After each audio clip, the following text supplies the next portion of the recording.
Mixing. Yeah, say my name. Mixing.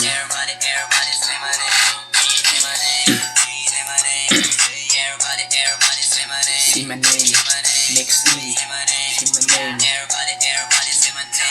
Ako si Mixin, isang makatanggap po kanon, sumusulat, tumuulat sa tema na naaayon. Tila kahit matagal lang nakatenga, may ibubuga, gumagawa pa rin at bumabangon. Lampas sa sarili ko na matutupad ko rin ang gusto at ang matagal ko ng pangarap.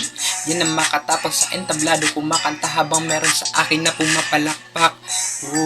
Hindi ko magaling pero may talento kung tinataglay ko rin, yeah.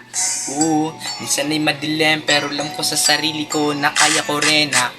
Makipagbakbakan, makipagsabayan sa mga matatalim mga dila. Patuloy ako naggagawa, susulat o suporta sa gusto at ang mahal ko na kultura. Di ko man mabilang ang lahat ng mga tagahanga ko at ang aking mga sumusuporta. Basta ang mahalaga ay masaya ako sa paggawa at pagsulat ko ng mga kanta.